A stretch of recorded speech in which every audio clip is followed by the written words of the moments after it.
We are live back with another Monday edition of Your Wildest Fantasy Football Show.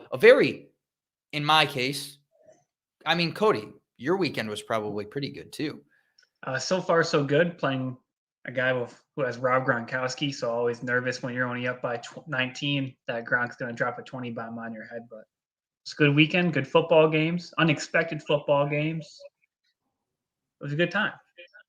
Nice. And very braggadocious week for me. Not only I'll be a little bit humble, solid week of fantasy predictions. We talked about the bold predictions before the show. Elijah Moore going off, Darnell Mooney going off. I said I was a big Zach Ertz guy. He went off. There's not many opportunities that I get to brag like this. So when they come, I'm going to take them. And then obviously the biggest one, the Colts. If you're listening to this, that pause didn't make sense, but that's okay because that just means you got to watch and that'll get us another click and we'll be to the moon. I'm already to the moon and I'll meet you guys there. Colts with an absolute blowout of the Buffalo Bills. Some people are saying the Buffalo Bills are the best team in the NFC or AFC, NFL maybe. Yeah, we just kicked them to the curb. So I think there's a new sheriff in town, and it only helps that I got the sheriff right behind me. So I'm riding a new wave. Right. I didn't know we were going to start off with that, but is this our transition to the Colts? Because if it is, it can be. Very well can be. I got some words I'd like to say about the Colts Buffalo game. Okay. So watching the game, I think the Colts used the softness of today's NFL to their advantage. So let me explain. You're not allowed to hit the quarterback really ever now. And Carson Wentz tucks down in like the fetal position, but stays on his feet, only exposing his head, which, as we know, 15-yard penalty, automatic first down if a defender hits you in the head. So the defense can no longer hit you from right there. So they have to stop their momentum, turn, shift, and then try to like reach around and like get your sides. Carson, utilizing this to his full ability, ducks and then takes off and just leads with the crown of his head. So that way defenders have to step to the side and get around, utilizing the softness of the league. Jonathan Taylor using the same method, going over the top for a touchdown, one of his ones. He was also running through people all day. You can't. Now, I'm going to be honest, the first 3 touchdowns he had, didn't like. The last 2, I'll give it to him. There was craftiness and or gritty nitty. But the first one, anyone could have walked through the hole. Buffalo's defense did not show up. If you watch the first play, the hole was literally the size of the entire offensive line. Like the entire defensive line just ran the opposite ways. It was immaculate. On the passing receiving touchdown, though? The receiving touchdown, he was wide open. The defense was but he broke tackles on the way. There were still guys in the secondary that came up, tried to tackle him. If you watched it, they were stopping. If you watched the play, they literally stopped and they were like jogging, walking, and then the guy like threw him into the end zone, 54, whoever that is. And then obviously the over the top one, if you're leading with the top of your head like he did, the defense cannot hit you and stop you from going over the top. Guys do that all the time. Can we just make that fair? I'm just saying he utilized the softness of the league to their advantage. Buffalo's defense did not show up to play. Josh Allen threw like 85 interceptions that game. Thank God they only called like 3 of them. But I didn't love it. I don't think it was a good game to watch. I thought it was sloppy all the way around on the Buffalo side, both sides of the ball.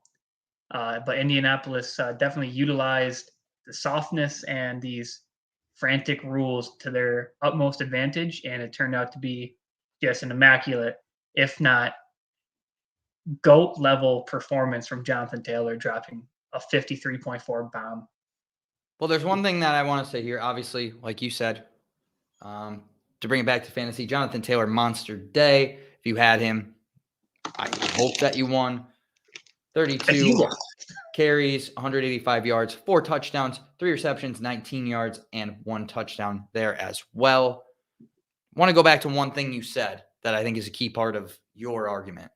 And it's probably a key part to just like the person that Toady is on the show, which I'm not sure if I want to say that's a persona. I'm not sure if that's like really who he is. So Cody said, I didn't love to see it.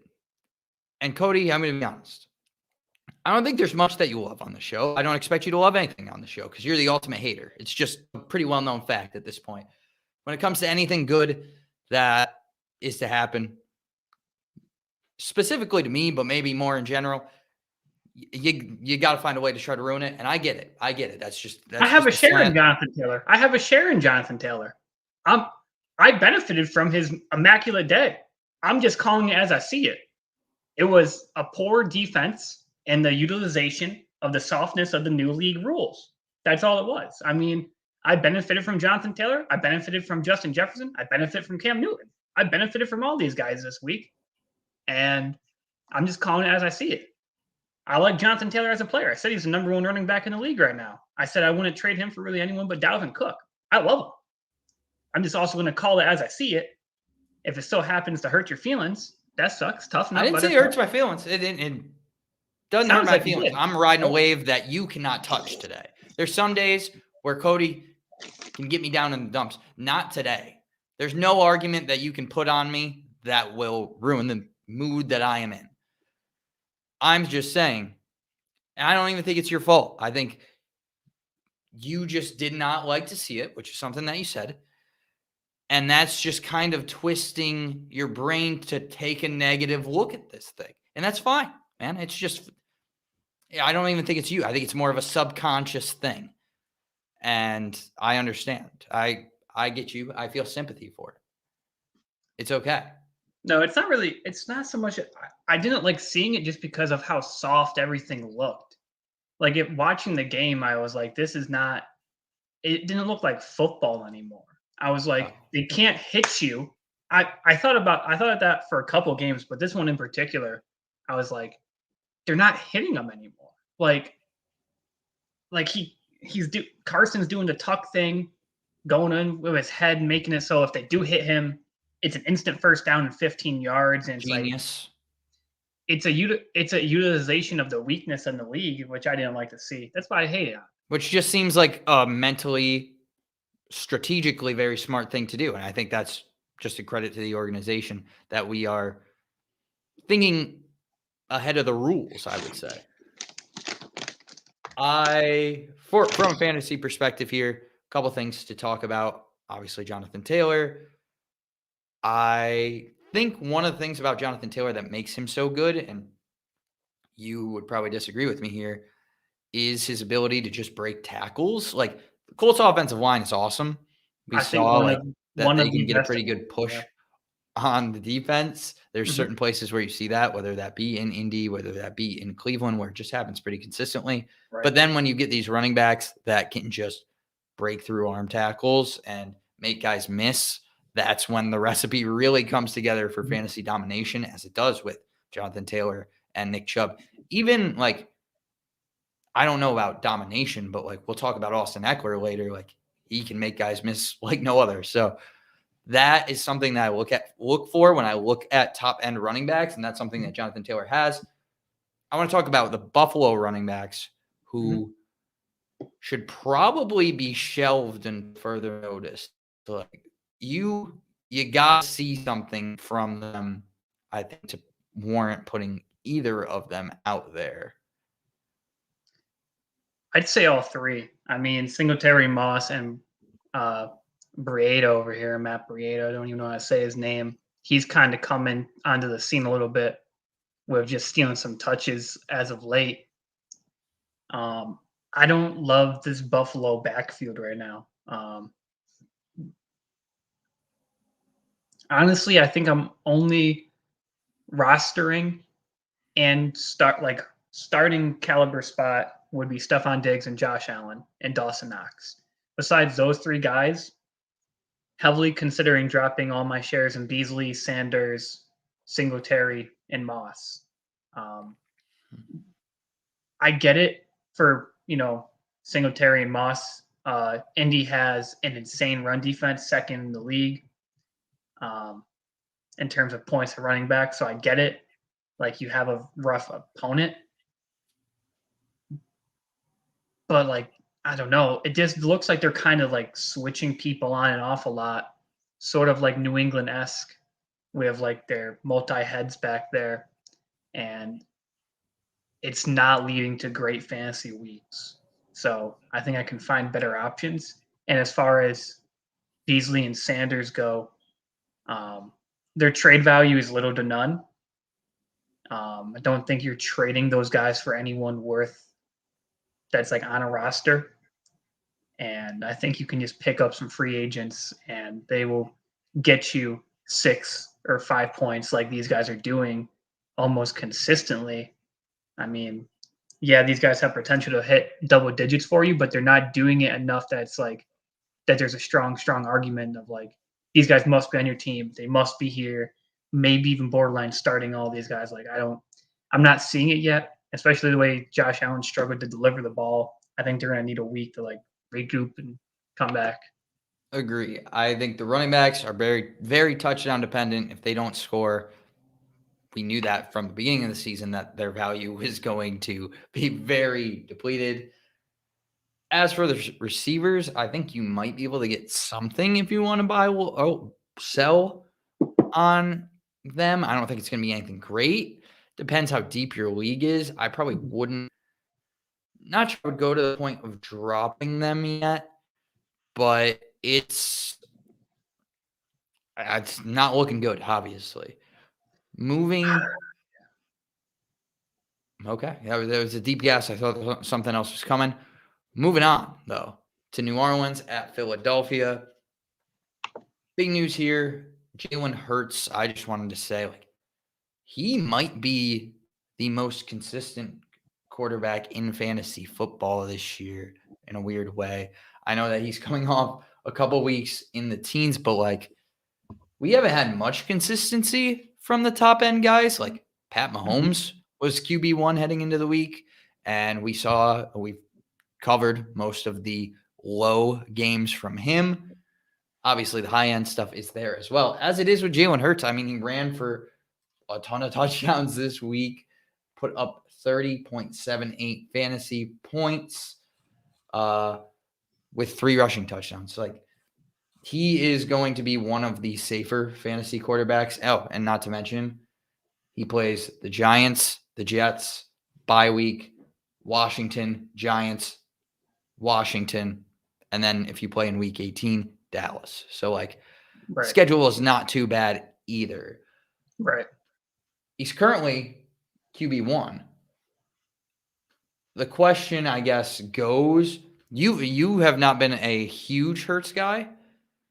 Are you trading, like, any of those high-end guys for him? Because I think you can make an argument definitely outside of Brady, Allen, and Mahomes, you could make an argument for anybody.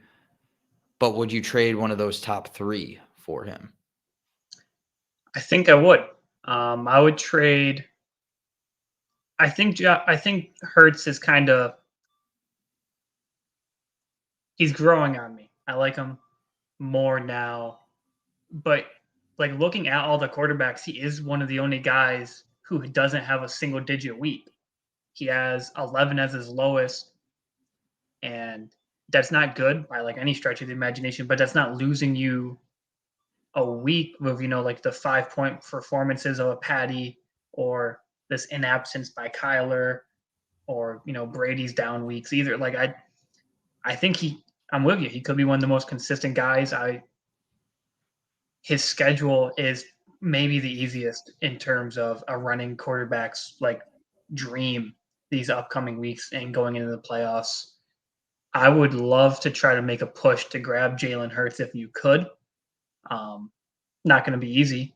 I have a feeling being the number 1 quarterback in the league, which poises for a lot of points week in and week out, is going to be tough to do. But if you can do it, I think you try to. And I didn't think I was going to have that opinion earlier on in the season, but with like all the absences, inadequacies at the quarterback position so far this year, I think Jalen Hurts is building the case of like, I need to be rostered and I need to be thought of above some of these other names. Yeah, I agree. I mean, he's right in there in the mix. And the good thing, I guess it's a good thing and a bad thing about this Eagles offense is that, and just team in general, is that they're not like unbelievable to the point where they're going to be blowing people out, but they're putting up points. And he's such a big part of the running game. It's not even like, oh, they'll get up and then start running the ball because he's a big part of that running game. He had 18 carries this week. So he's going to be involved really kind of regardless of game script. We get into more of the running game with Miles Sanders. I was expecting a big week from Miles Sanders. I was very encouraged with how he played. He just didn't get the touchdown or receptions to really make it into a big day. He also had a fumble, but 16 carries for 94 yards is very good. He did not have a reception. He had one target. You want to see those passing numbers get more involved, but and obviously the touchdowns as well. But was pretty encouraged, especially seeing as Hurts scored 3 touchdowns. I get that he's going to score a lot of rushing touchdowns, but I don't think 3 rushing touchdowns is going to happen every week. I think, yeah, Miles Sanders ran the ball well. Jordan Howard ran it well too, 10 for 63, 6.3 yards a carry. Boston Scott was the guy who kind of struggled on the ground. It was weird. It was not the game I was expecting. Well, I knew he wasn't going to get double digits. I knew that. But he ran it way better than I thought he was going to. I don't know. I'm not sure if I'm encouraged by it, though. Like, I don't know if this really changes my, like, stance on Miles Sanders. I think he's an RB2. I mean, I'm not advocating you to trade an Ezekiel Elliott for him or something like that. But if you have an RB2 that you think, oh, I could get a more explosive guy. And I think one of the big things about Miles Sanders we saw last year is that he can break any play. So I think he can be kind of a mid-range RB2 to like high end RB2, depending on whether this receiving game comes into play. That is still to be seen. We have a lot of time left, but much like Jalen Hurts, the schedule is very much in Miles Sanders' favor as well. Moving to the other side of the ball, we don't really have much to talk about on the other side of the ball. We talk about Elijah Moore. I think Elijah Moore. Yeah. Wrong game. Moving to the other side of the ball, Adam Troutman. Big game, 558 and a touchdown, 8 targets. Last 4 weeks, he has 6 or more targets. Is he a guy that we can see this from consistently? Potentially. I mean, I don't know if he can keep it up, but also, like, who are they going to throw the ball to, you know? I mean, when Kamara's in, Kamara obviously demands his target share, but Callaway is not the dominant force I thought he was going to be beginning of the season. Lil Humphrey, disappointment to the name. He's not really putting up the 30-point fantasy weeks I was hoping for to represent here.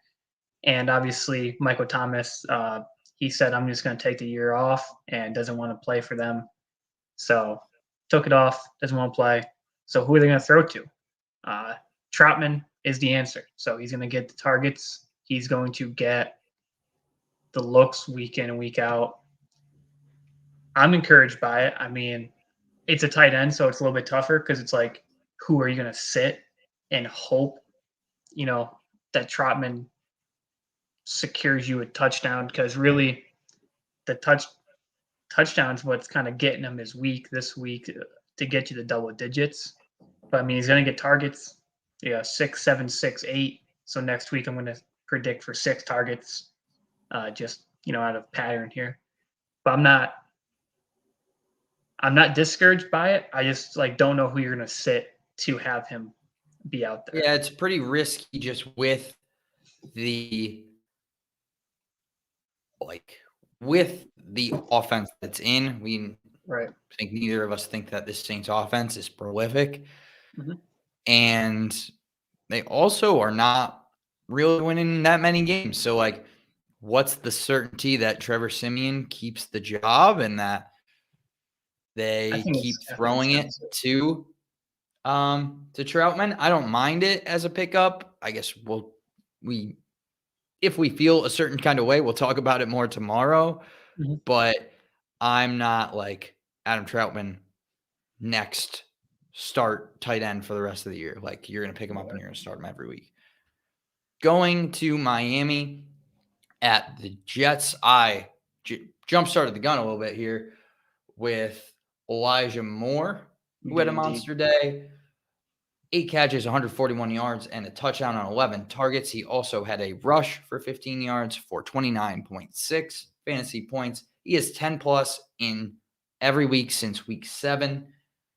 He's pretty much like an every week guy at this point, especially with his schedule as well coming up. The only thing I'm a little bit scared of is when Zach Wilson returns. Is he going to target Elijah Moore as heavily as these other quarterbacks have? I'm a little nervous, but outside of that, for what you invested in Elijah Moore, which was a waiver pickup a couple weeks ago, Mhm. he seems to be paying off mightily.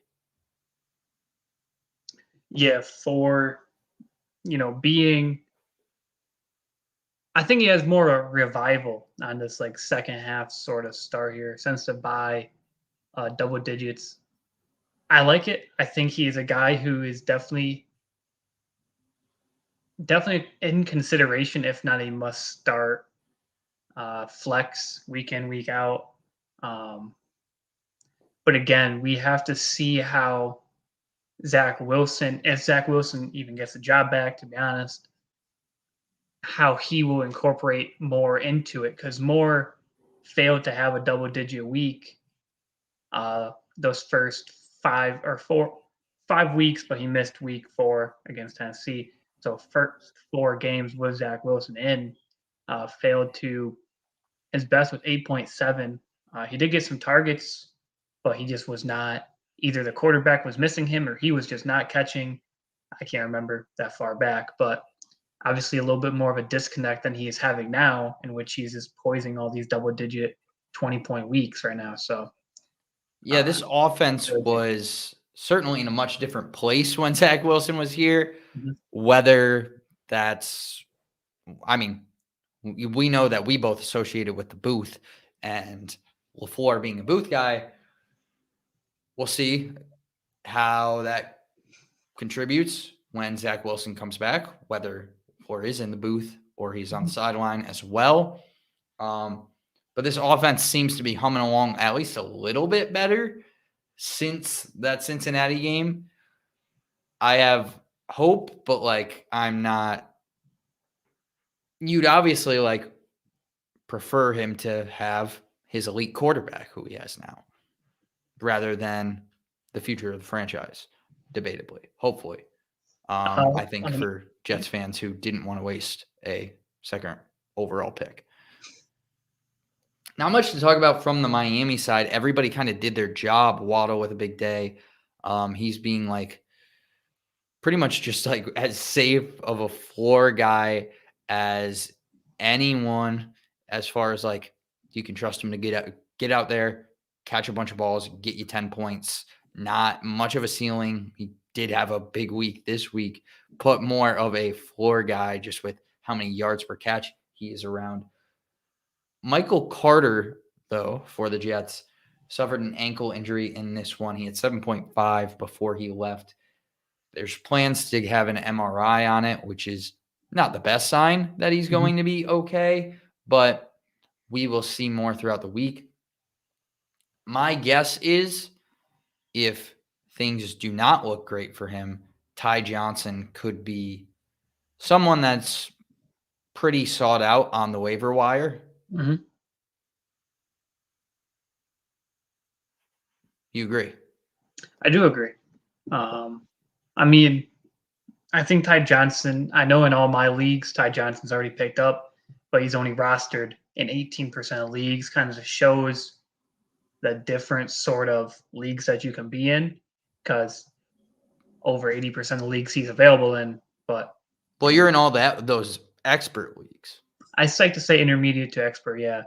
Um, I do a fantasy podcast with one of the guys in one of my leagues. So tune in to that one. I think we might have another matchup. Yeah, we do. I think it's the last game of our regular season. Is mine. Oh, yours boy. matchup. Yep.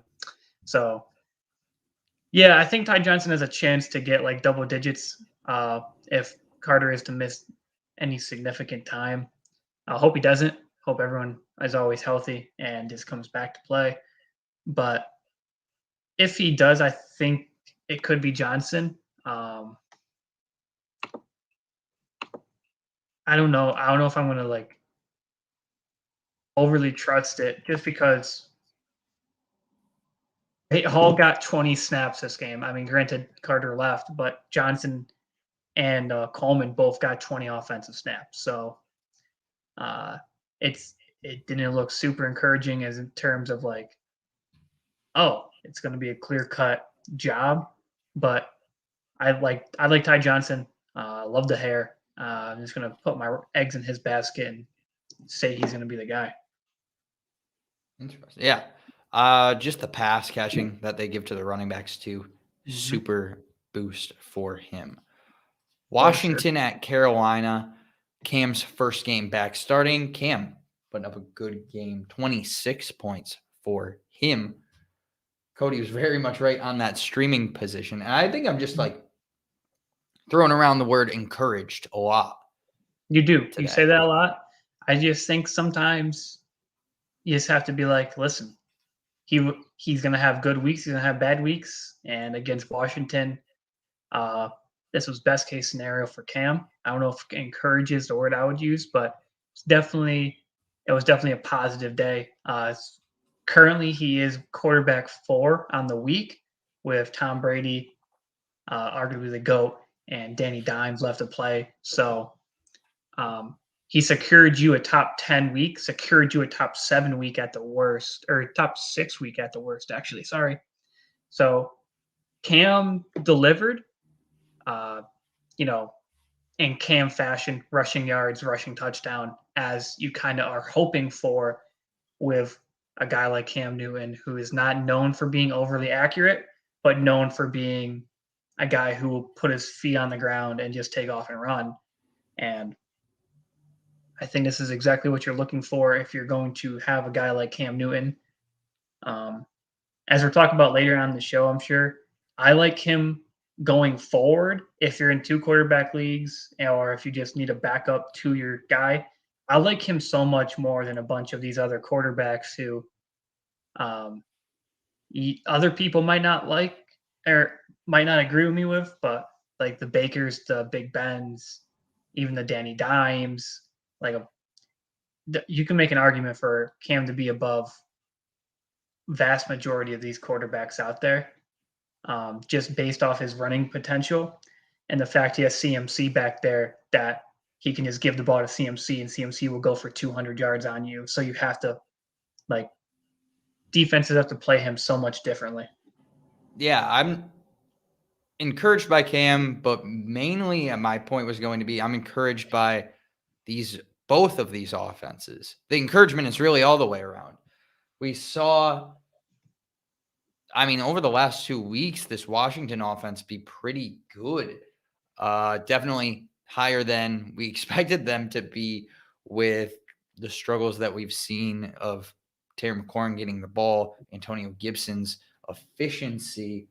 And then obviously, one of the things that I talked about was I was hoping, and I wasn't really confident in it, but the change going to Cam made me hopeful that he was going to get this offense moving. That's what he did. I mean, McCaffrey, I think, might also be a part of that, but he had almost 25 points. DJ Moore was 16. Robbie Anderson only had 8, but he had 5 catches. So, like, this offense is starting to move, which I enjoy. And I think, like, anybody who has a stake in this, like, Carolina offense should be encouraged by. Right. I want to talk from the Washington side. Like, we talked a little bit about the worries from Antonio Gibson last week. Right. I think I'm actually more encouraged by this game. Another encouragement there for you. I'm just kind of overloading it, but sometimes too much of a good thing can be an even better thing. And I think when you're handing out encouragement, and you know about, like, nowadays, it's all about the positive reinforcement. And that's what I'm trying to do with these organizations. And Antonio Gibson, 19 for 95. Right. I mean, he had a fumble, so only finished with 7.5, but this is the first time we've seen him be efficient in a while. So I don't mind. I'm feeling better about Antonio Gibson if I have him. I don't mind the 7.5 day. It's probably the best I can feel about any 7.5 day.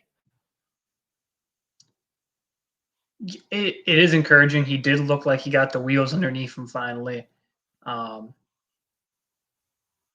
It was a good day for him.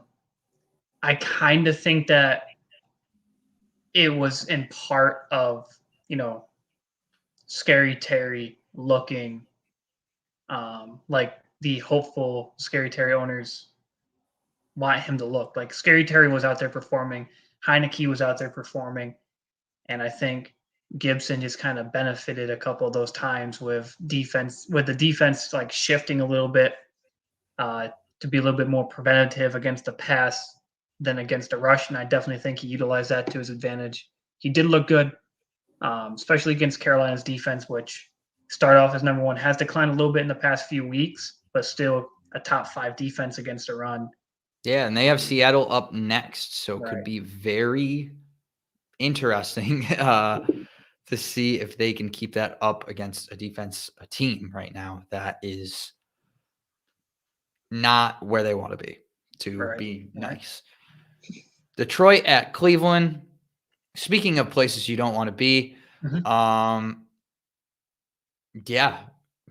1 is in a close game to the Browns, and then 2, not in my opinion, because I love the city of Cleveland. I went there when I was on vacation once when I was a young lad. But a lot of people out there, not me, are saying that they wouldn't want to be in either of these cities. I think that's wrong. But just to connect the metaphor and pull it all together, not the game that you really want to see if you're a Cleveland fan, but you skated out alive. As for fantasy, there wasn't much outside of DeAndre Swift, who's really establishing himself as like one of the best runners, I would say, like in football, like one of the better running backs in football. Jonathan Taylor getting a lot of hype, as he should, but DeAndre Swift also coming out of that class being very productive in a not so pleasant situation. I think that's fair to say about a team who hasn't won a game yet this year. Right. And then Nick Chubb, obviously, we talked about him earlier as well. Those guys are pretty like locked in place. They're starting for you every week. Outside of that, the only really good game was Jarvis, and he had 14.2 fantasy points, 4 for 26 on 8 targets, and then had a rushing touchdown on his sole 16-yard carry. Right. I don't think that means anything. I'm still not like 8 targets is cool, but when you get 4 catches for 26 yards, I don't know if I'm willing to say, hey, you deserve a spot in the starting lineup. Yeah, no. So I kind of want to recant one of my earlier statements. Oh, boy. I think the Lions I think Dan Campbell is a better coach than I think a lot of people are going to give him credit for. Agreed. Watching the game and watching a couple of the Lions games, I think I'm coming to this conclusion. Dan Campbell might be the best coach in football. Bold take, granted. I love it, honestly. But if you look at the talent on that roster, minimal, to say the best, minimal. And he is staying in some of these close games against great defenses, great coaches, some powerhouse offenses, some powerhouse defenses. If you look at some of the games that he lost to Minnesota, I think, by like 1 or 2. He lost to Cleveland by 3. He lost to, I think it was Seattle or another team that's like decently good by like a field goal. They've lost some really close games this year. I think Dan Campbell just needs more love before I roast the team here. But Dan Campbell, I think, is actually doing a good job. Good coach. But yeah, I think you drop every single Lions player not named Swift or Hawkinson. And I think you drop every single Cleveland player not named Nick Chubb. Baker Mayfield has been like the epitome of a disappointment if you're like hoping that he was going to be a good fantasy option. He's constantly hurt, constantly. He looks so weird throwing the ball. I know that sounds like odd to say, but if you watch him throw it, it doesn't look like he's like being precise. He just looks like he's over that way, and he just like swings his body like kind of like a javelin throw.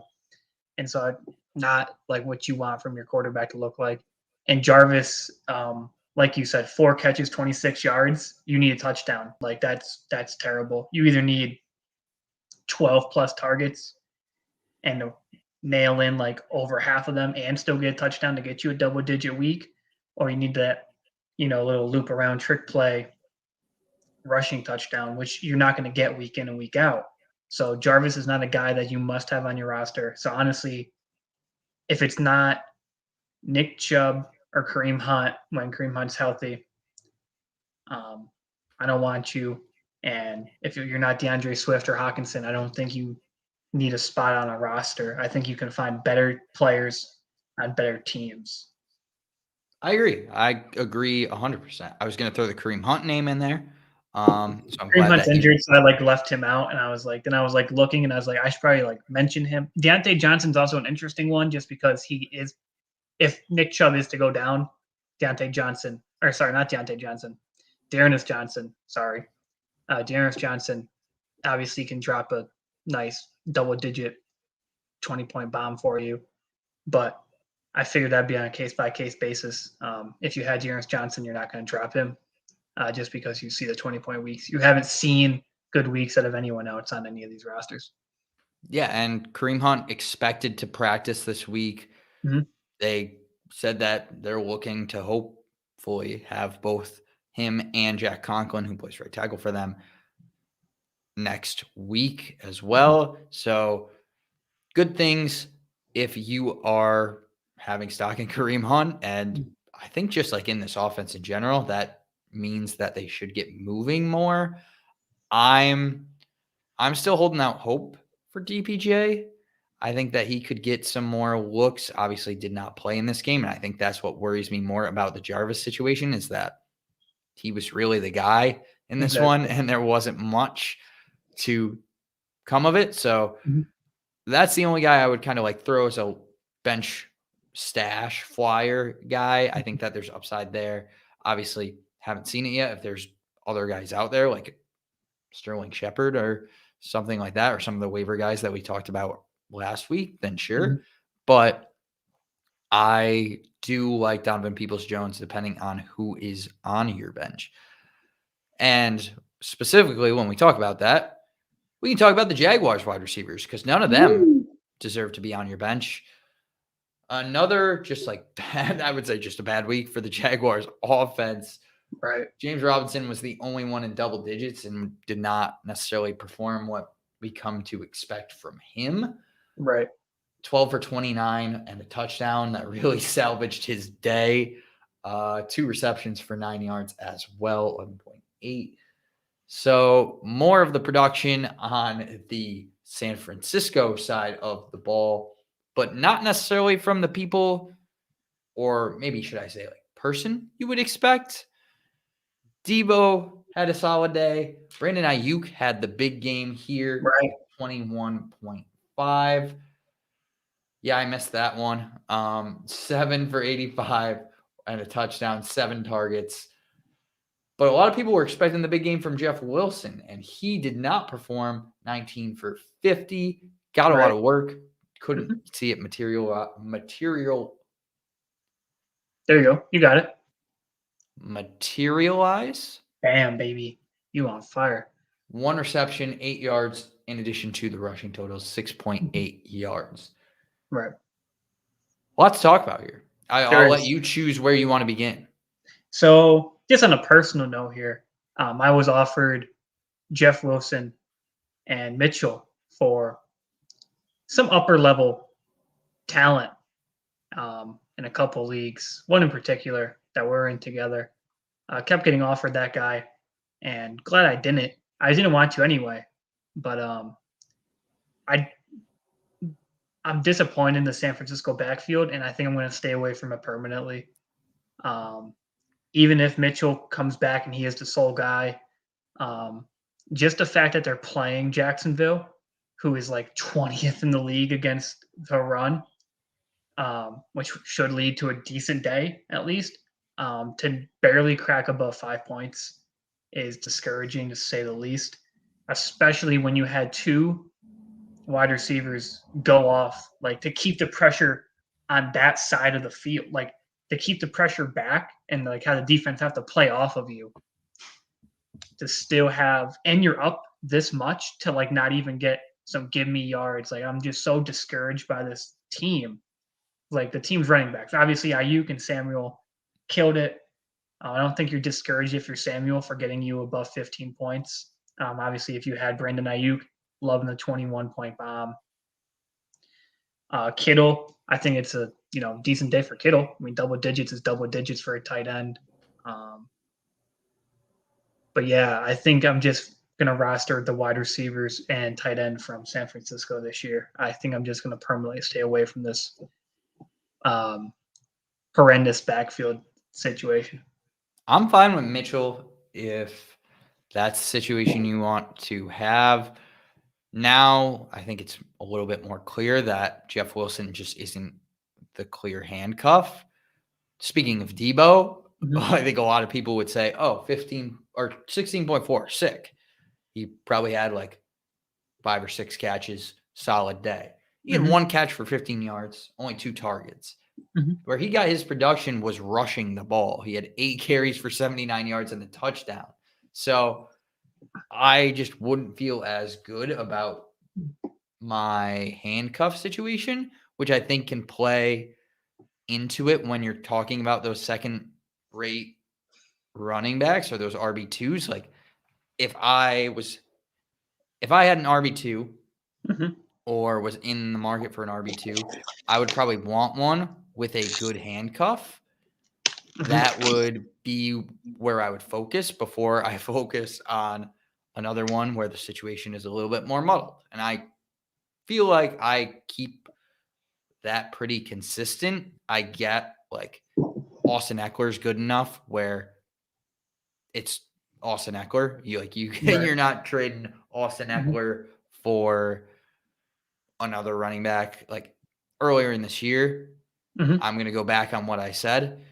When Zeke was playing his best, I said I wouldn't trade Zeke for Austin Eckler because Zeke has a better handcuff and Tony Pollard.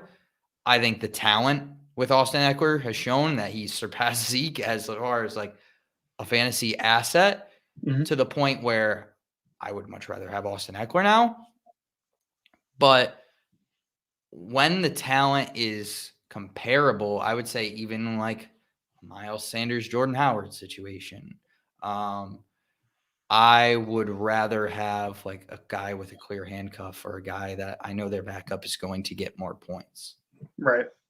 Yeah, I'm with you. Debo, I'm not worried about Debo's like lack of like targets, especially since they they're literally just giving him more opportunities to get the ball in his hand, which I think is so encouraging to watch. Obviously, the defense had no idea how to stop it since he ran for like 89 yards and a touchdown. So clearly, it's working for them. Not discouraged at all in the slightest about the 2 targets that he had. Loving it. And again, just wide receiver, tight end for San Francisco.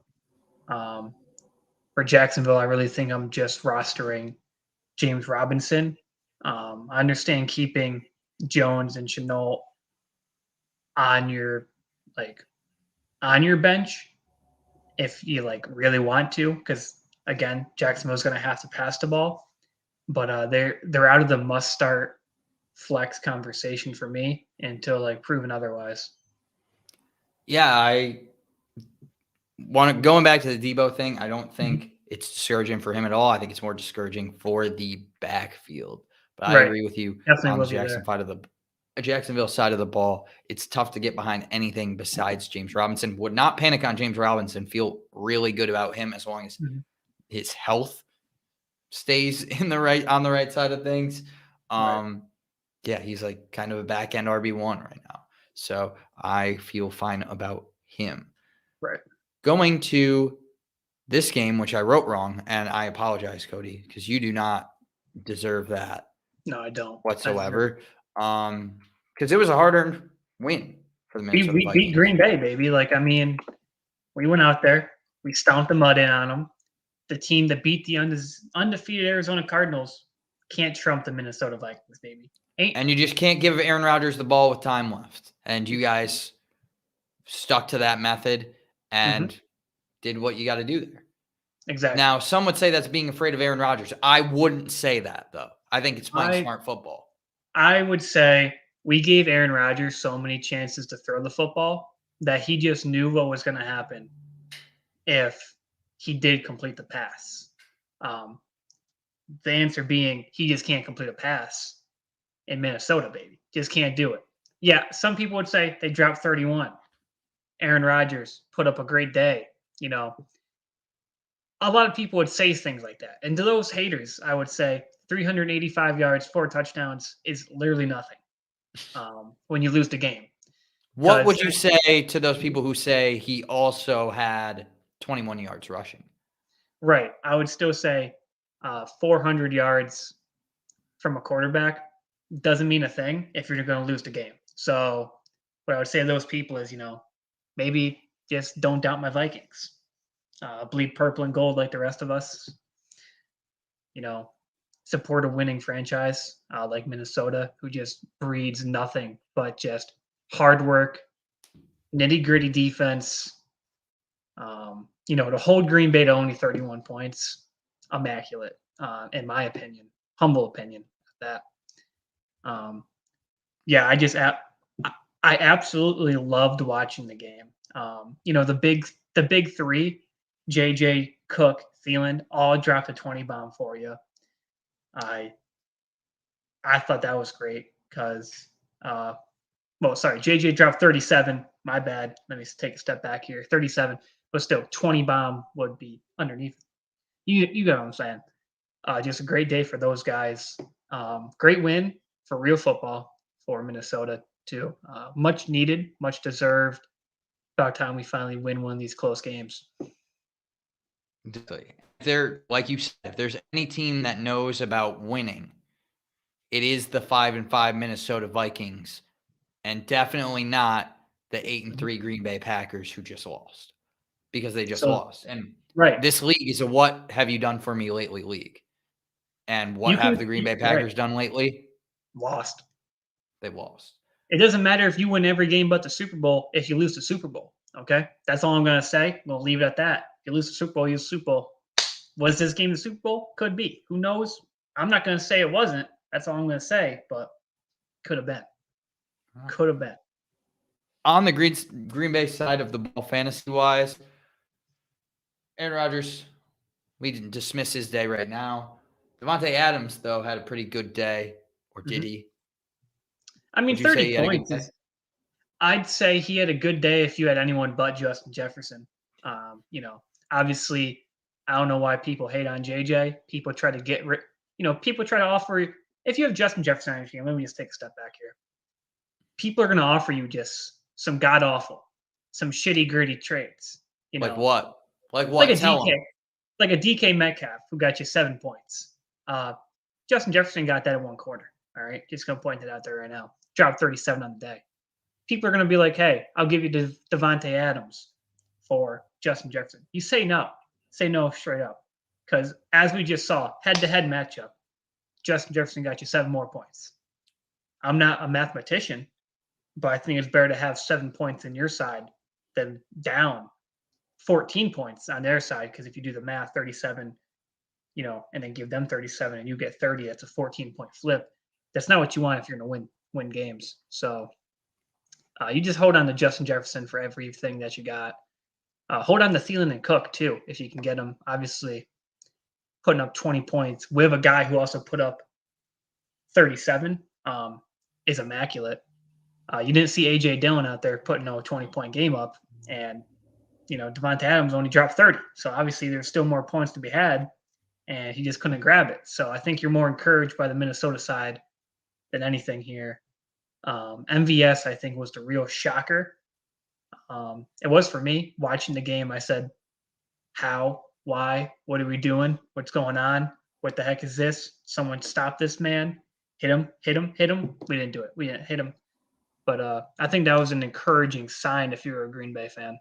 Yeah, a lot of it did come off of a 75-yard touchdown.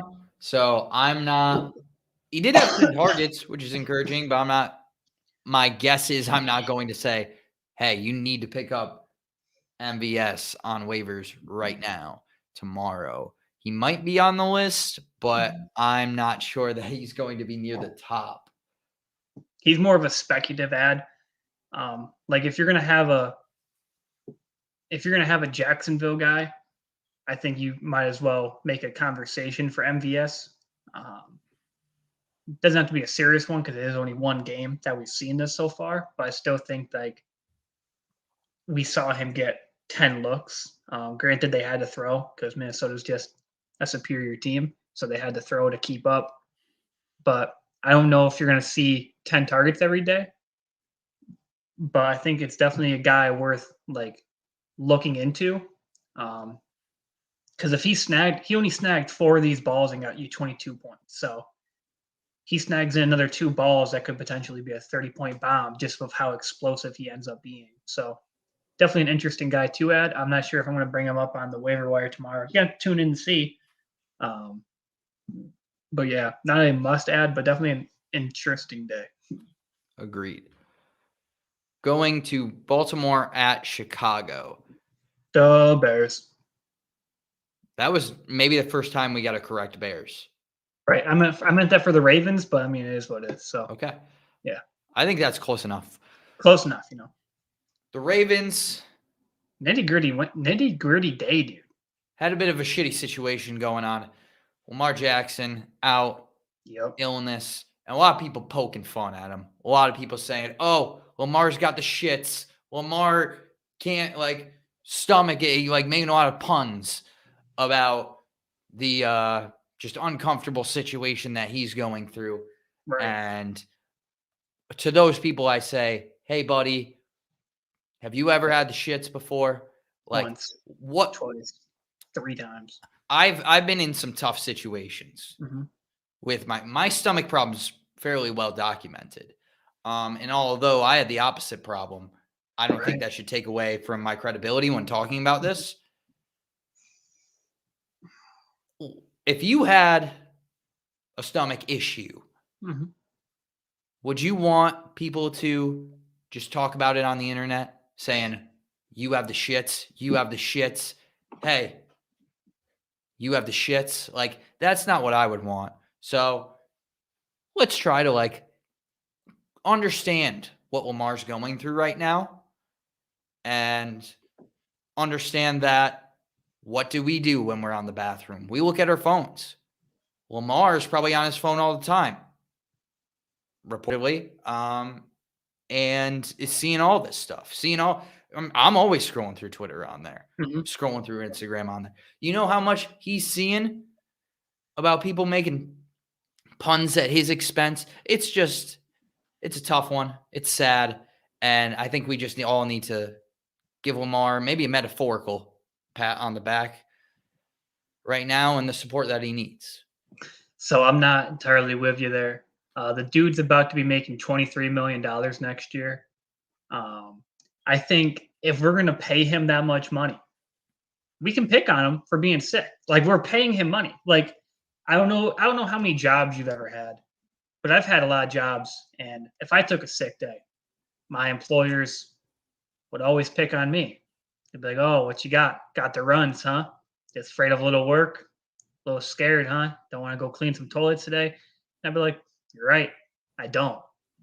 And I would tell them straight up, and I'd still go home because I was sick. But I wasn't even getting paid millions of dollars, and I would get picked on. So obviously, getting paid millions to throw a football around with your friends definitely is worth getting picked on. Hope he feels better. I do, because I don't like anyone being sick or injured. But definitely well deserved if you're going to take millions of dollars from little kids to go watch you play, and you don't play. So definitely worth it. I'm not with you. I do feel for your stomach pain though. I know, mainly you, because it's worse when it won't come out than when it won't stop coming out. Well, I'm not going to argue with you there. Right.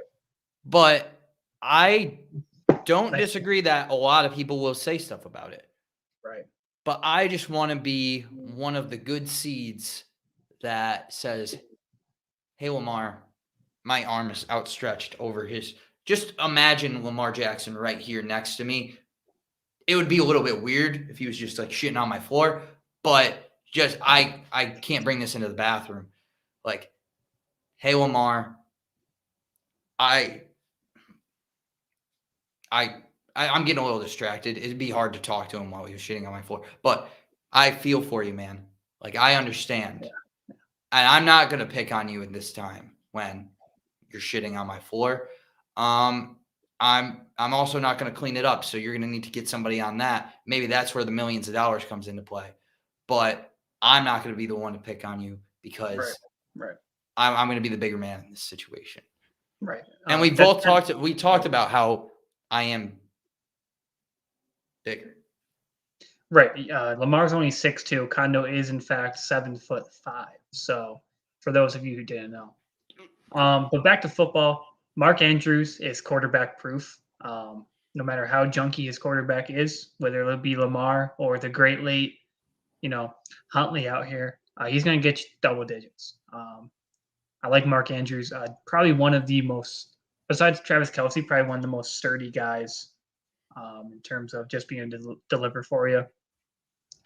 And Freeman. Freeman benefited a lot. I mean, a lot from Lamar's absence. I think we saw it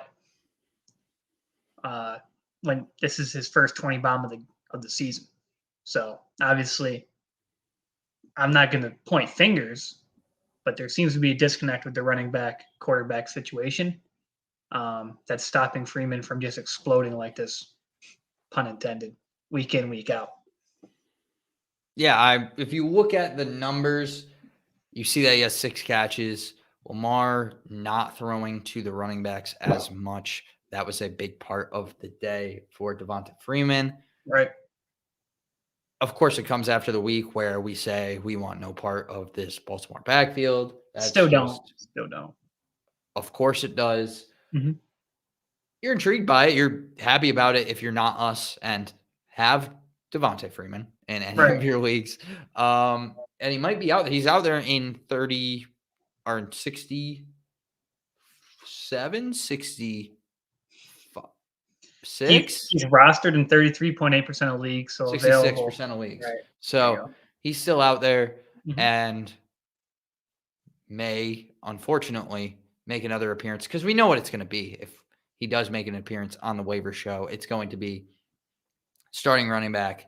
And then I don't want to say it, but shit. Like, yeah, he doesn't perform because Lamar doesn't, because nobody in the Baltimore backfield gets any kind of scoring consistently. Other side of the ball, though, absolute monster day for Dave Montgomery. 7.7 fantasy points. I'm just going to say it. Made some offers to Dave Montgomery owners in a couple leagues. They shot down my offers.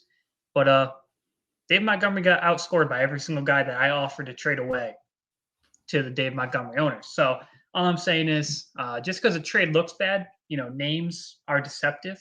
Some names are bigger than others. Dave Montgomery has a lot of letters. Some names are shorter. Foreman, Gaskin, just shorter names, but they still outperform just because it's about the heart, not the name size. And Godwin, God bless his soul. It's because I mentioned him on the show earlier in the week that he dropped a 20-point game literally out of nowhere. No one rostered him. No one started him. So we don't need to talk about it other than the fact that it's like going to boost my ego that I mentioned him. And that's why he performed. You said that Marquise Goodwin was one of the best receivers in fantasy football. And you meant to talk about Marquise Brown and Chris Godwin. Right. But happy coincidence there. Yeah, I mean, I'm going to take speaking into existence, actually. I think I just have that ability, and I think people just undervalue my voodoo-ish ways. I really am so smart, man. It's kind of scary. Before Cody strokes his ego too much that we can't see the screen anymore. Houston, big upset over Tennessee. Right. Not much out of the Tennessee backfield. Speaking of D'Onta Foreman, just not too much going on here with really any of the weapons. D'Onta Foreman had 5 points. Adrian Peterson, 6.4. Dontrell Hilliard was the big guy in this one with 16.2. A lot of the receiving work helping boost that. 8 receptions for 47 yards. I don't really know anymore. I think it's unfortunate. We said, let's just wait and see how this backfield unfolds, and we're still waiting.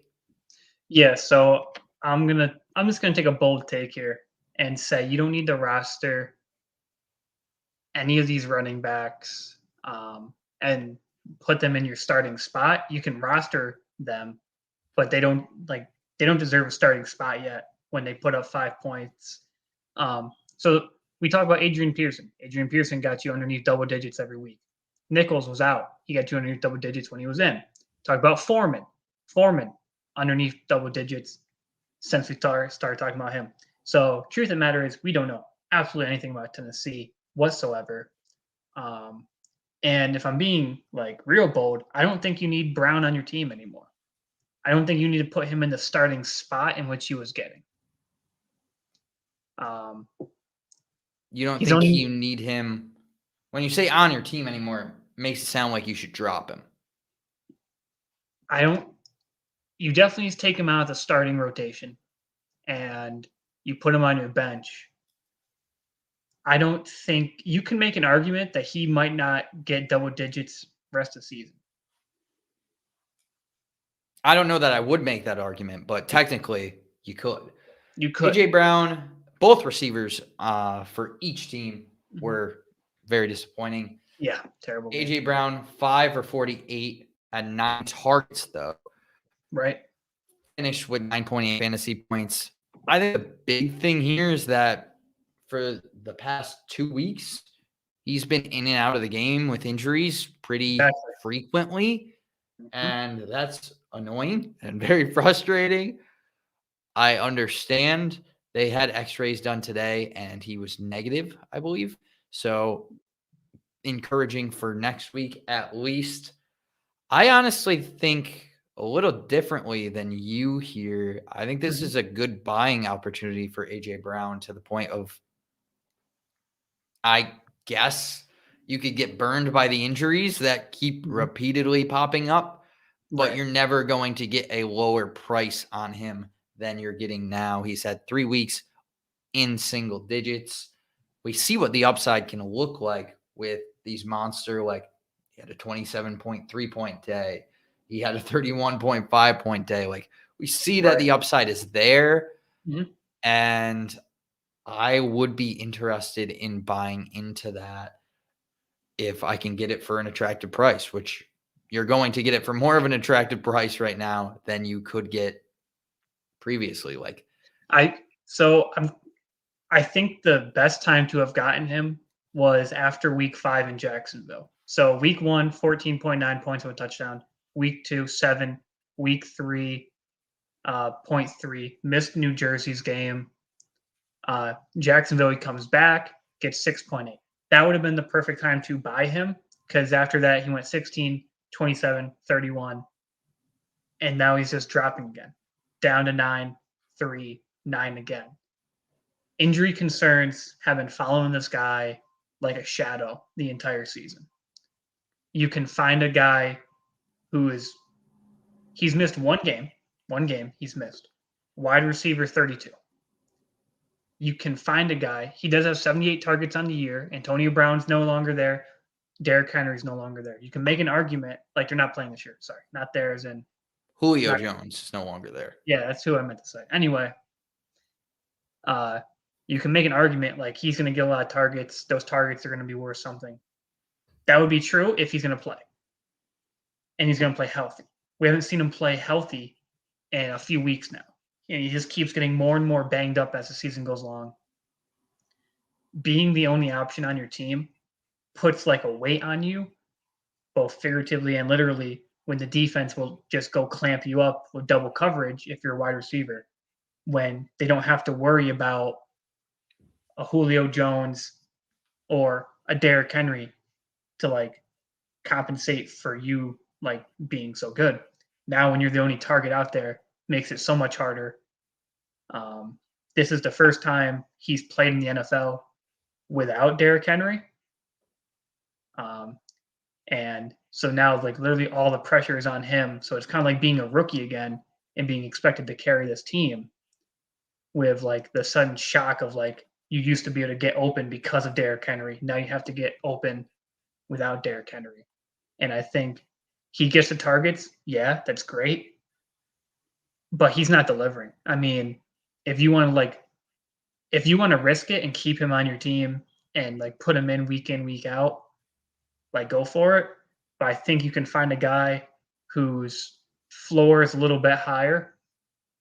And by that I mean double digits. And I'd rather have Jalen Waddle on my team than AJ Brown. I would definitely take AJ Brown on that side of the equation. I was going to ask a little bit of a name game here, but I have a feeling that it's all going to go towards the other person. It depends on the price. Like if I have, I was going to go much higher. I was going to start with Adam Thielen, who I would probably trade for. Keeping Adam Thielen. Very happily going to keep the guy who can get me 20-point games, even with Justin Jefferson going for close to 40. Fair enough. I have a little bit more confidence, especially if you're a playoff team already or you're in a good spot. He does have the bye after New England this week. New England is probably not going to be the easiest matchup either with J.C. Jackson. And as we talk about, just Belichick's ability to take out the number one option. So maybe even could be a better buy low time if you wanted to wait this week and try to get him during the bye week. Someone needs to win that week, might be able to sell or buy him for a low price. We can talk about Brandon Cooks real quickly. Are you worried about Brandon? Quickly, 2 for 18, 3 targets, 3.8. I think you still start Cooks. Like he's still a wide receiver 2. He's always been kind of a wide receiver 2 for me, more of like a back end wide receiver 2 now than I think the high end guy. It was a little weird to see him not get as many targets. I guess they were winning the game. So that plays a big part of it. They kind of had control throughout, even though it was only a 9-point game. So I'm not too worried about Brandon Cooks for any other reason than previously was. I'm not worried about Brandon Cooks. Number one guy on the team who's going to have to pass. He gets the looks. Kind of flip-floppy, I guess, in my logic here of why I like Brandon Cooks more than A.J. Brown. But I think the Texans are just so weirdly constructed that Brandon Cook somehow still stays open and can get open and like get his targets and catches. I mean, we've seen 4 games this year where he got underneath double digits. That's it. And we've seen more games where he's gotten 10 or more targets than he's gotten underneath 10 fantasy points. So I like Brandon Cooks. I'm fine with keeping him in my lineup. Definitely a wide receiver too, with that boom bust potential. Not worried about it moving forward. I've never had a line where I've had to apologize and be right at the same time. But it was a bold prediction when I said Joe Mixon was going to be a top 10 running back at the start of the year. Mm-hmm. And then it was tough when I said that he was like a top of the line RB2. And now, yeah, it's just tough to see him going off for 20-point weeks every week, it seems. Yeah, so in 4 of the last 5, he has 24 plus. Mm-hmm. He had 30 carries for 123 yards and 2 touchdowns this week. Didn't see any of the receiving game numbers that were involved in the big weeks over that 5-game span. But he had 2 touchdowns. So really doesn't matter at that point. Right. He has 2 touchdowns in his last 3 games. Mm-hmm. I think that's going to slow down a little bit here.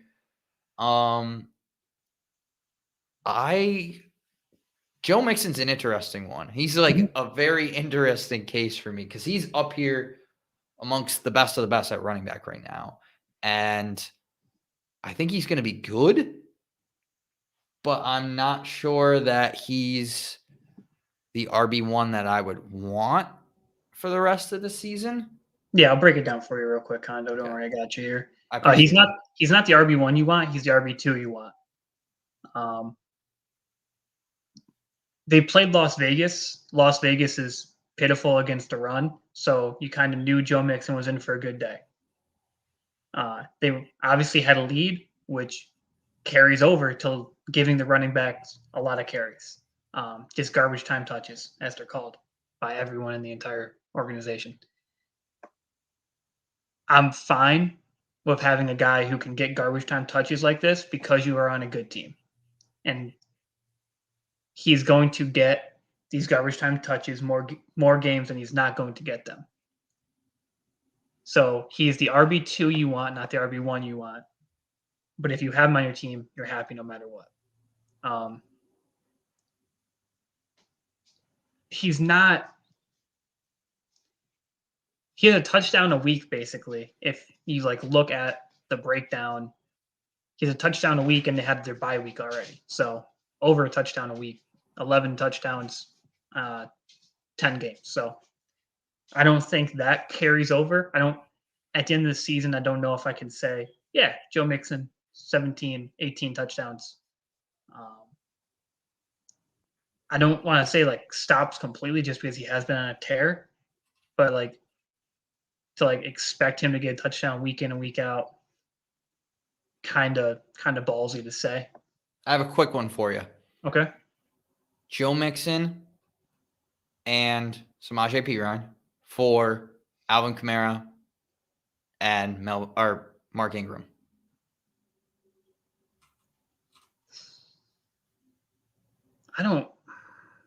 It's a tough call.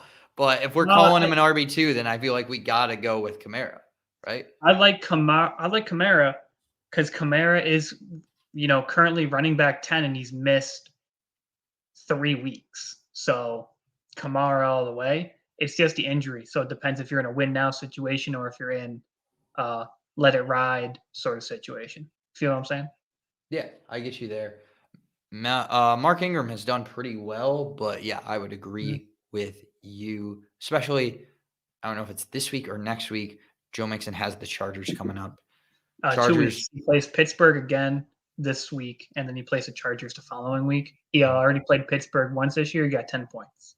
So, spoiler alert, double digits, but barely. That is my prediction for Joe Mixon. Yeah. Las Vegas side of the ball, Darren Waller back. That's really about it disappointing performances from Derek Carr, I would say, is the biggest name there. Did you have anything from that side of the ball?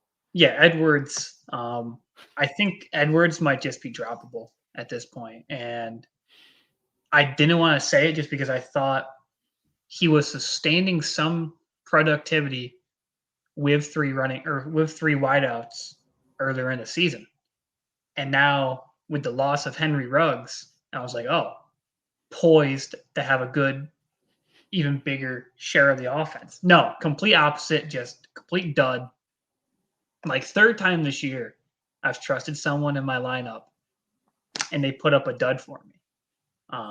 Picked this guy back up from waivers, moved him into my house, let him sleep on the bed, fancy sheets and all, and he puts up a dud. So he's gonna go back out in the cold.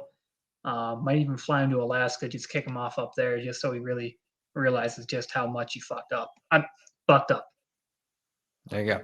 Yeah, I was a big Bryan Edwards guy to start the year. Mhm. I kind of fizzled off as soon as this Renfro emergence happened.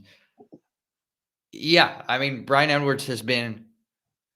I get your your distraughtness and why you're so upset, because Bryan Edwards might have been like the biggest lie in fantasy football as far as like the hype coming into the season, the expectation that he was going to be the number one guy, and then that just not happening at all. And only kind of getting worse throughout the season. Big game of the week was Dallas at KC. Didn't live up to the offensive explosion hype that it had. Did KC not. defense was kind of all over, especially on the front. This Dallas Cowboys like offensive line. Now that they had Tyron Smith out, some injuries up front. Mhm. But I am going to say something that I'm not excited to say. I'm ecstatic to hear you say it. And that's one of the big reasons. Zeke had 9 for 32. He had 6 catches for 36 yards, which kind of salvaged his day. Gave him 12.8. I would not say you're selling Zeke, I'll say depending you can sell him. on what the market is. I don't think you need to get rid of Zeke by any means. I'm just saying that Ezekiel Elliott is a big name in fantasy football. Big name in football. Big name just in general. I enjoy the name. Mhm. I enjoy the guy. I enjoy the man. I think he's one of my favorite players. But going back to what I was talking about earlier with Jonathan Taylor and saying, I think what really puts a running back into this top line tier is their ability to break tackles and just make guys miss. I think the offensive line really does a lot at the line of scrimmage in establishing whether a play is going to be fairly successful or not, whether you can get 4 yards, but the ability to turn those 4-yard runs into 10-yard runs by breaking tackles and making guys miss is kind of what the running back can do. And Zeke used to run people over. He used to make guys just break arm tackles.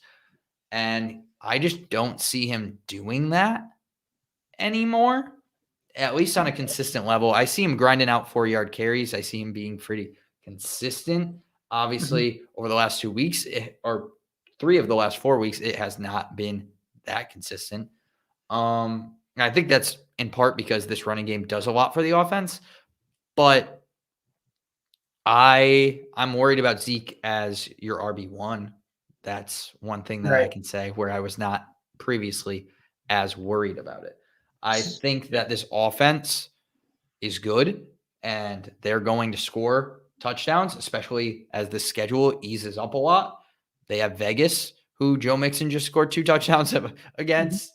They have New Orleans and then Washington, the Giants, Washington again, and Arizona. Right. I feel okay about Zeke, but I'm not feeling like I did earlier in the year where he was like a lock top 5 pick in many drafts and top 5 running back in my mind. Yeah, so Zeke sustained another injury, another one, probably 2 more on top of another one with ankle injury.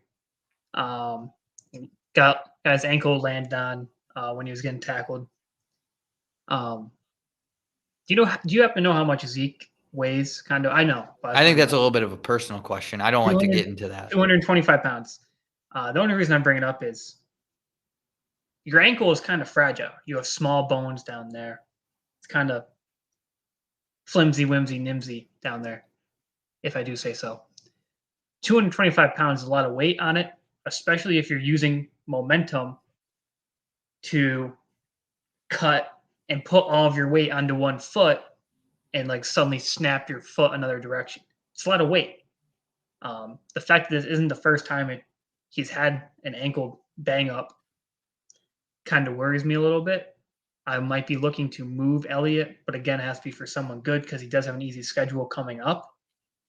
They play the Thursday game, obviously, for Thanksgiving against the Raiders, who are soft on the ground. So I think I would wait a week, let him have a decent game. But you're also running the risk of if he doesn't perform against the Raiders, like you're kind of sinking in your boat here, bud. Because if Pollard comes off, has a great game, they might look to like kind of shift it a little bit to save Zeke some of this like pain unnecessarily from because he is like the pounding guy. Like he will just run into people and try to like run you over, which works sometimes. Sometimes you get stopped in the backfield, is what it is.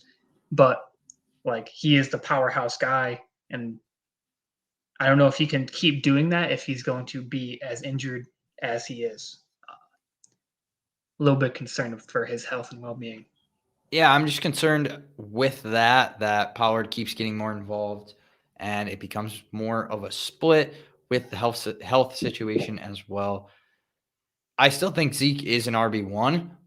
I just don't know that he is what his name value is at this point in time. CeeDee Lamb is going to be very interesting. And I think that's one of the scary things about this week is that they might not have their top two receivers, which means even more focus on the run and not much room for a rushing offense that is struggling right now. On the other side of the ball, Chiefs defense had a heck of a game. Clyde Edwards-Helaire returning, and he did. I think playing like a very solid game. 12 for 63 and a touchdown, and then had 2 receptions for 13 yards. We saw kind of Darrell Williams just get left in the dust, really. 3.6 fantasy points from him. It's CH's job. I think it was a little hesitant. We were a little scared to start him or a little bit hesitant just because we didn't know how much work he was going to get coming back. But he's shown that he's their guy going forward.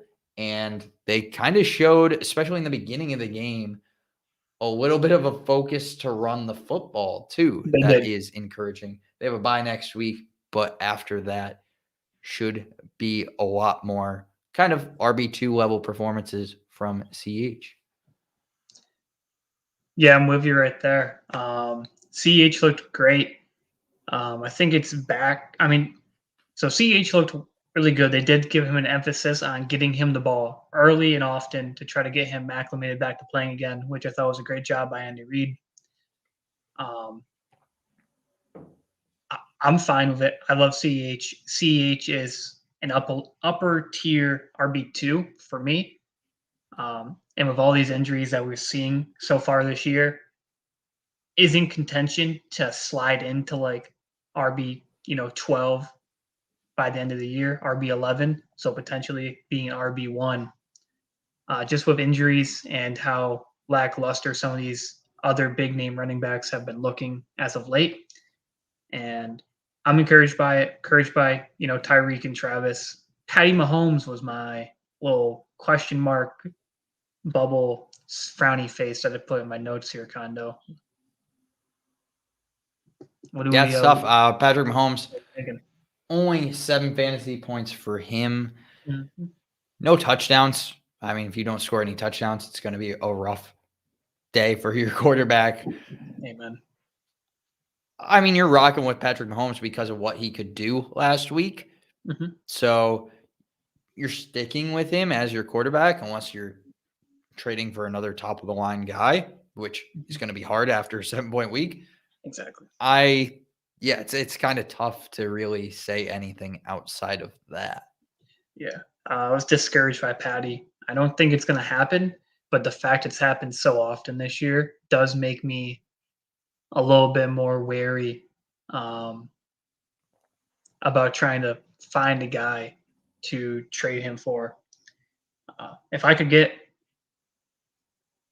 package Patty and like a low end RB2 for an RB1 and top 8 fantasy quarterback, I'd probably do it. Like, I think Patty is no longer untouchable. And I think I don't want boomer bust potential from my quarterback position. I want a guy who's going to consistently get me double digits, hopefully like 15 plus, like week in, week out. And Patty seems to be the potential to get you 7 points or get you 30 points. And I don't want that from my quarterback position. I just feel like I would lose. I feel like, especially with the playoffs coming up, you're going to lose too many games if Patty goes for 7 points on you. Yeah, I think that's the very scary thing. And I mean, that kind of becomes a big part of the Jalen Hurts conversation that we had earlier with consistency among fantasy quarterbacks being a problem this year outside of really him. Right. I have something to say. Again, I don't want to over dramatize this, but about this game, I want to say a few places for you. New York Giants, Houston Texans, in Texas. Maybe with how much you hate the Chicago Bears and Justin Fields, Chicago Bears. Maybe even Miami, as they've been in the quarterback market. I think these are all places that Kyler Murray can land because Colt McCoy has won this job. And before everyone's like, oh, hold on, man. Like, what are you, a Texas fan or something? Yeah. But I don't see what that has to do with this conversation. Lincoln Riley is an Oklahoma fan, and he's starting, or not Lincoln Riley, sorry. Cliff Kingsbury, he played against Texas. Lincoln Riley is an Oklahoma fan. I don't want that to distract from this. But Cliff Kingsbury played against Texas several times. He coached in Texas Tech. And I see him starting a Texas quarterback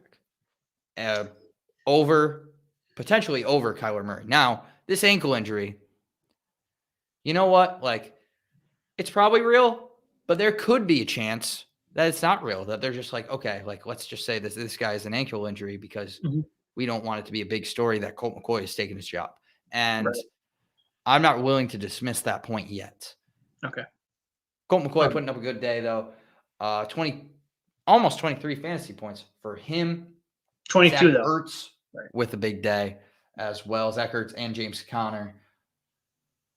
And Rondale Moore in full point PPR having a solid day as well. 16.1. I saw something wild on him that was like he had negative 11 air yards in this game, which what? do you want me to explain that? So negative 11 air yards, meaning the ball was thrown a total of negative 11 yards to him on his receptions. Ended up with 50 yards on 11 catches, kind of a wild stat line for him. I'm not sure that means anything for him going forward. I'm probably staying away from him. I think AJ Green is pretty reliable and like consistent to have enough to have on your bench. We talked about Zach Ertz last week as well. Right. On the other side of the ball, though, the Seattle team just kind of looks lost out there. Tyler Lockett, the only player in double digits in this one. A lot of disappointing performances, whether that be Russ, DK, the whole backfield. Any thoughts on whether you expect the Seattle offense to continue to sputter or they're going to figure stuff out? So kind of like Buffalo, I thought they just looked slow. Like they didn't look like they were there to play. Buffalo looked terrible. leading to a big day from JT. And I just thought that Seattle did not look on offense, at least, like they wanted to play football. Tyler Lockett benefited from that. Nice 15-point game. Which is nice to see if you were still holding on and starting Tyler Lockett week in and week out after the couple bad performances that he's had, mainly almost all of them. I don't think their team looks like this. Russ obviously is going to get it together. DK is going to get it together. I'm not too worried about it. I think they're going to fix themselves. I really do. Yeah, I have confidence in the passing game for this team. Not so Running much back. confidence in the running game. Alex Collins is a guy that I think a lot of people were able to go out and just get for the week. I would try to figure out a way to sell him if you can, just on, oh, this was a dud game for the Seahawks, and he's the starting running back. I am not sure that that is going to be true throughout this rest of the season. And if it is true, I'm not sure that he's going to do enough to consistently win you fantasy weeks. Moving, unless you had a last point on that. No, I'm with you. Moving on to the Sunday night game, wild second half, and ending to this one, Pittsburgh Terrible. at the Chargers. I mean, some monster performances. I want to say mainly one that I think a lot of people are going to overlook here is Mike Williams. Never had a doubt that Mike Williams was going to come back better than ever. Not better than ever, but still a solid day. He had 5 receptions for 97 yards and a touchdown, big touchdown to take the lead in the game late. Austin Eckler, some would say, would have a better game. He had 4 touchdowns, 41.5 fantasy points for him. Herbert. Literally double Mike Williams. Yeah, but I don't think that should distract from how good of a day Mike Williams had. Keenan Allen had 20. Just a monster performance from this Chargers offense. Yeah, so, I mean, obviously Austin Eckler, unexpected day, tore up this Pittsburgh's defense that was top 5 in terms of fantasy points to the running back position. 41.5 won a lot of people their weeks for sure. Justin Herbert looked good. I was hoping he would kind of turn around. He did. Mike Williams, just interesting note on him. He only had 6 targets. He had 6 targets last week, and he got you 7 points. He got 6 targets this week. He got you 20.7 points. So they're not utilizing him any more than they have been before people start like jumping and like don't be fooled if someone comes in at you in your league and is like, hey, you see Mike Williams? They're giving him the ball. They're force feeding him the ball. They gave him like 1,000 targets. There's so many more than he's been getting these past week. He's back. He's not back. He got the same amount of targets he's been getting these past 5 weeks. It's just the first time that he got a touchdown, first time he got double digits. Coincidence? No, it's not. Like I said, he needs a touchdown to get you double digits. Keenan Allen still over doubled Mike Williams in terms of targets. Just Keenan Allen's the guy you want. Mike Williams is a guy you want to sell high. Sell high on him right now. Use his name. Be like, oh, he's back. Oh, big scary guy. Just sell him. Get someone who's going to produce week in and week out and not get you 4 weeks in a row of underneath 7 points. That's all I wanted to say about Mike Williams, more than I wanted to talk about Mike Williams, so I figured I'd bring it up. Yeah, Austin Eckler is the guy I really wanted to talk about. I'm probably in the same boat on Mike Williams. If you can sell, I think his value is going to be very interesting this week. I'd like to see where he's going or like what people are expecting to get from him. Because he did have that heck of a start where he was at one point in time the top wide receiver in fantasy football, depending on the format that you played in. And it'll be interesting to see how much people consider that going into next week after this week. Austin mean, Eckler, what do you think? What do you think, Kondo? I mean, for his value, I'm not sure. I have him. I just got him in one of my leagues last week, Mhm. and I'm happy that I did that. But I'd be lying if I said I'm not going to test the waters to see what I can get for him now that I have him Right. I following meant, this like, big what are you, like performance. And I think that's what everyone should do that right. has him. I mean, like, what are you going to actively try to shop him for? Like, who is someone you think you can get for Mike Williams? I have no idea. That's the problem. I just don't think Like, many ballpark. people are going to buy into it yet because Right. it being a primetime game and seeing Mhm. that it came on a big play, Mhm. good chunk of it, double digits of it came on a big play. I just think that's going to some people are going to see through that. Some people might not. It did happen Mhm. late. They were asleep. Don't know. That's what, like I said, depends on the sort of league that you're playing in. I'm going to mention this guy. Mentioned him earlier. Jalen Waddle is a guy I would happily have over Mike Williams. The floor value of Mike Williams is so low, but the ceiling is insanely high.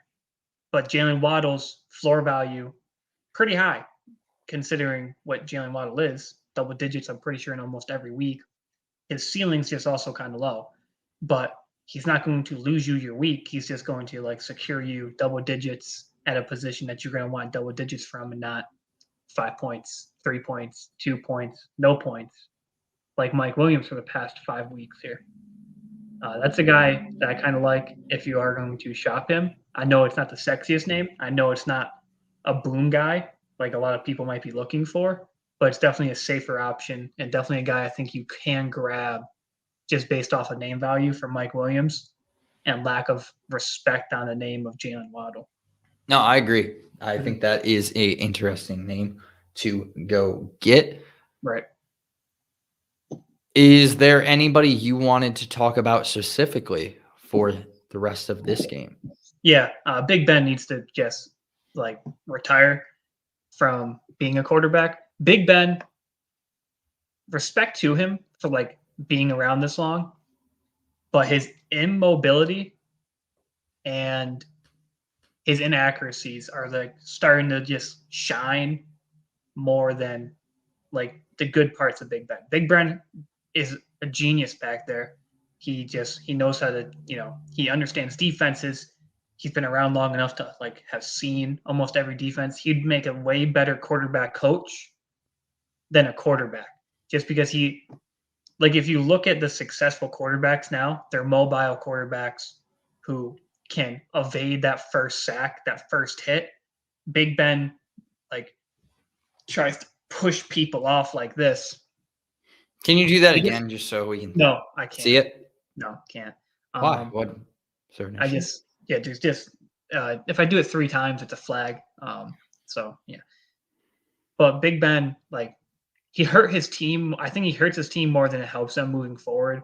And I think that for fantasy purposes, a lot of these guys had good games, but also you have to remember, like, there is no defense whatsoever being played on either side of the ball until the last drive. Like, no defense whatsoever this entire game.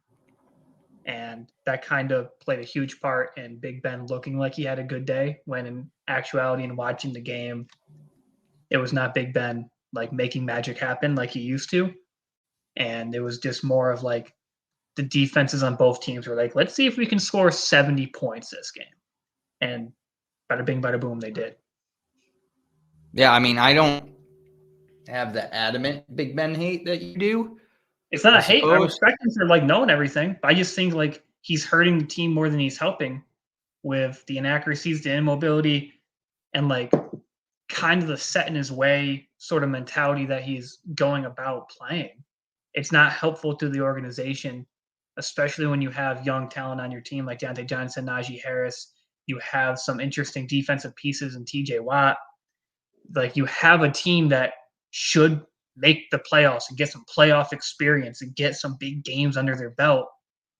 And Big Ben is not as explosive as he used to be. Never really was an explosive guy, but at least he was a little bit more like powerful back then. And now he's kind of he's just declining too much. Mason Rudolph shows he's an accurate quarterback.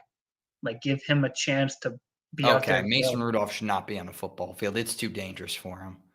Oh my gosh, that's only against the Browns.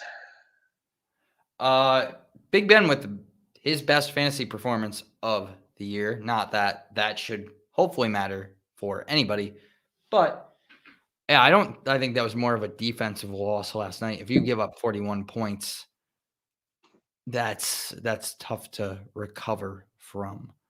There was no defense being played. We should get into questions as we are late in the show. We talked about Monday night game last Friday to end our show. Quick things there. I think we could just say both Tampa Bay receivers, you're starting. Gronk back. I mean, he's an interesting play with AB out. Saquon is going to be healthy and ready for tonight. If you did take the gamble and waited to see if he would play this week, obviously you're starting him. And yeah, that's about it, I think, unless you want to take a gamble on any of the receivers. Thing on Friday. But I'm not sure that I do. And hopefully you did not, because right. I'm not even sure. Is Sterling Shepard playing tonight? He's out tonight. So yeah, you're not – I don't think there's many of these receivers that you want to be taking a shot on at this point. Nope, not really. Mr. Curly Wolf. Nice name. Thanks for tuning in. First time I think I've seen your name. I have Fournette, Saquon, Mixon, and Sanders. Guy has AP, JT, and Chase Edmonds. He needs a second starting running back. I want JT. What do you think would be a fair offer to acquire JT?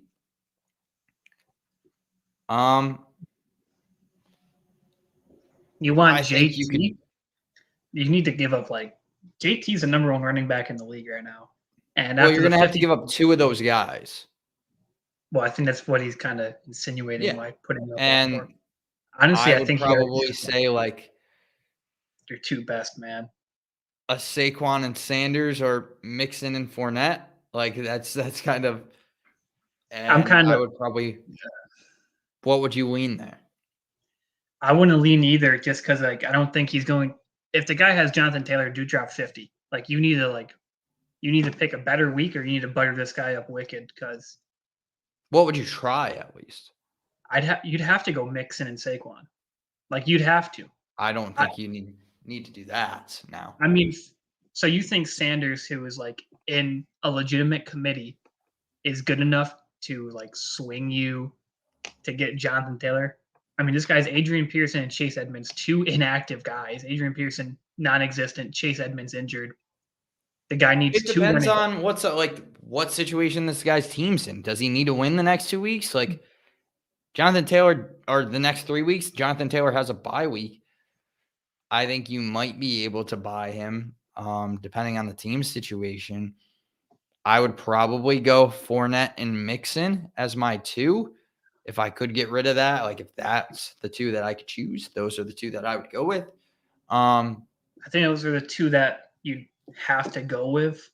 But I honestly think you might even have to throw in another guy just because it's going to be a lot. Yeah, you're trying to get the number one back in fantasy, and I mean, you have fringe running back ones. If Saquon was fully healthy, you'd be running back one. Fournette's 13. Mixon, I think, is now inside the top 12. But like we said, I think Mixon's going to be an RB2. Fournette's going to be an RB2. Sanders, if lucky. I don't think everyone has that same expectation for Mixon, though. I think Mixon could have – I mean, he's running back 6 right now. I think people could expect very good things from Mixon. So I think he is the better one out of him and Saquon to trade, because I think where Saquon's value is going up right now, Mixon's value is kind of as high as it can get. Yeah. Good luck. I'd go Mixon and Fournette if I'm trying to lowball him. I agree. Do you think Lamb plays? It's not looking promising. It's a Thursday game. What? They said the vice president in Dallas said that he is on pace to play. So encouraging words from the guy who ultimately makes the paychecks pass the table. So I'm encouraged a little bit, but not It's a Thursday game. It's Thanksgiving. Good luck. Might want to stay away, though. I am up 15 points. My opponent has the Tampa Bay defense. You think I got this dub? It's going to be tough. I mean, I think you should, but just hope that Tampa Bay defense doesn't score a touchdown. That's all it takes. Yeah, honestly. I mean, or hope that if they do, I don't know. They've only put up over 15 twice this year, so odds are in your favor, my man. Smokey the Cat. That's a great name. Mm-hmm. Does my friend win? He's down 2, and he has playoff Lenny, Mike Evans, Bucks D, and he's playing Barkley, Tony, and Gano. What kind of league are you in that everyone's going team-wise here? Holy cow, my man. That is very team themed there. It's unreal. I think you should be okay. Yeah, you win.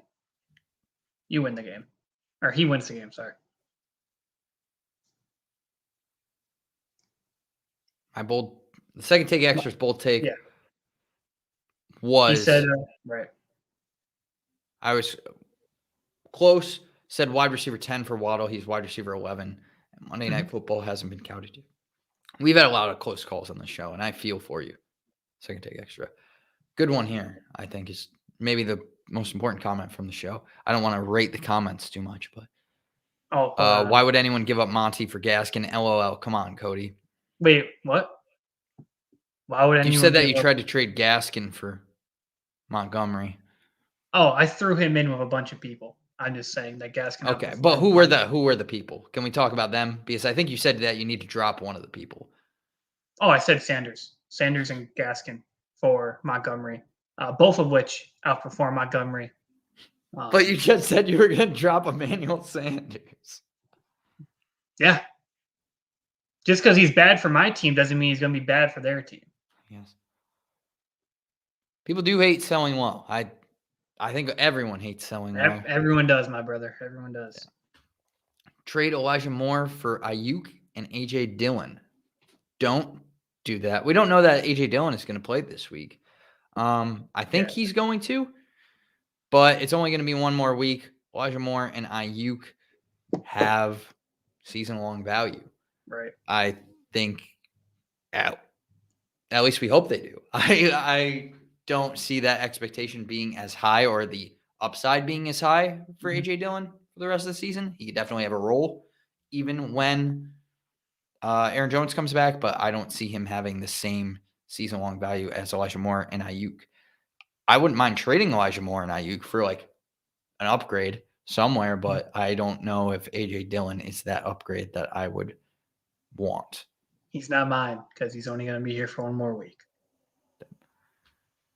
Serial killer, back at it again. Cody's not a serial killer, just for the record. God damn it. I'm not a serial killer. We should have projected timestamps. That's probably something we should have. That's one of the reasons why we do the game banners is because, let's be honest here, guys. Like, we're on air for 2 hours. Last thing we really want to do when we get off here, put timestamps. That's lazy, and I apologize for it. But that's just who I am. I don't want to say that's who I am, but it's in the context of this show, that's where we're at, unfortunately.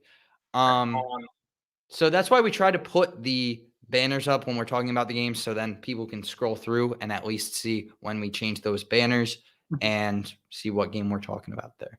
Exactly. Did I miss anything? I think you got it all. Carter status.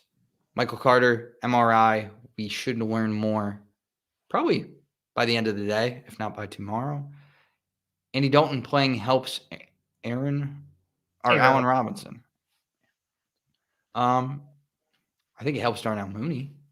It definitely helped Darnell Mooney and Marquise Goodwin. So who knows? Did not help Dave Montgomery. So rest of the season, who knows? Montgomery might just be an RB5. A lot to unfold the rest of the way. and we'll be here to talk. We'll be here tomorrow to talk about waivers. Oh yeah. Who is there on waivers? I'm There's a not sure couple. that I know yet, but by tomorrow, I will try to. I think we both will try to. So come back, hang out with us tomorrow. Thank you all for watching. We appreciate it as Thank you. always. And we will see you mañana. See you